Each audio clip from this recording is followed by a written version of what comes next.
এসব কি বলছো কি তোমরা? একটা ভুল করেছো বলে এইসব আজে বাজে কথা বলো না। ঠিক বলেছো দাদা, তোমরা দয়া করে এবার জবাকে সবাই মিলে ছোট করাটা বন্ধ করো। কাকা প্লিজ প্লিজ, তুমি জবাকে অন্ধের মতন সাপোর্ট করাটাও বন্ধ করো। আমি সারা জীবন জবাকে অন্ধের মতো সাপোর্ট করব, তাতে তোরা কে কি মনে করলি আমার কিচ্ছু যায় আসে না। কেন জানিস?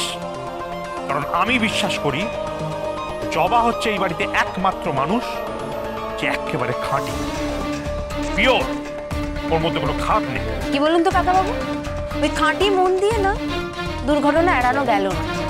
মাকে কিন্তু সেই নার্সিংহোমে ভর্তি হতে হলো। দেখ, দুর্ঘটনা আটকানো গেল না সেটা ঠিকই, কিন্তু সেখানে তো জবা একা ছিল না, আমরা সবাই ছিল।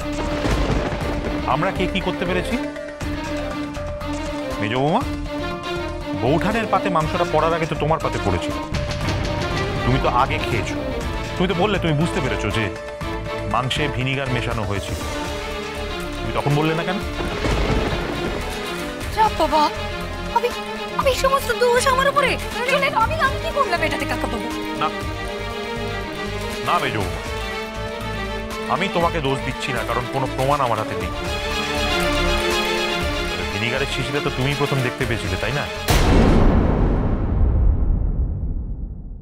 যাকে ছাড়ো, দেখো তোমাদের আমি একটা কথা বলি, তোমরা যেই বিশ্বাস করো না কেন, আমি বিশ্বাস করি না যে জবা এ কাজ করতে পারে। আপনি কি বলতে চাইছেন বলে তো কাকাবাবু? হ্যাঁ, আমি ভিনিগার মিশিয়েছিলাম, আমি ইচ্ছে করে ভিনিগার মাংসে মিশিয়েছি আর মায়ের শরীরটা খারাপ হয়ে গেছে এভাবে। আমি তো রান্নারিদের কাছে যাইনি দিদি। কি বলছেন এটা আপনি? এখন এসব থামা, দেখ জবা কোথায় গেল।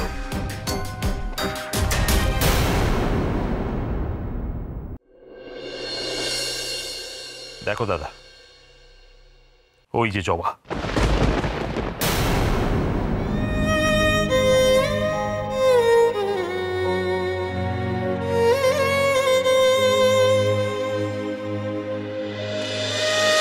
জবা ওখানে দেখো কি করছে, ঈশ্বরের কাছে প্রার্থনা করছে যাতে বৌঠান তাড়াতাড়ি সুস্থ হয়ে ওঠে।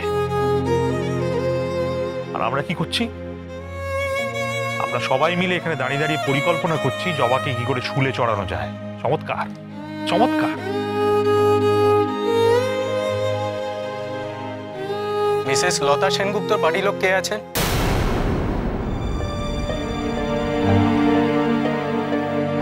আমরা হ্যাঁ, দেখুন ওনার অ্যালার্জিটা ইন্টারনালি খুব স্প্রেড করে গেছে। কার্ডিয়াক অ্যারেস্টও হতে পারতো, সিভিয়ার কার্ডিয়াক অ্যারেস্ট হতে পারতো। ঠিক সময় আপনারা এখানে নিয়ে এসেছেন, না হলে আরো বড় বিপদ ঘটে যেতে পারতো। এখন কেমন আছে?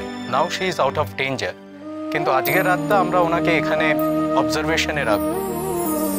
কালকে সে ওনাকে নিয়ে যেতে পারে। এখন আপনারা বাড়ি যান।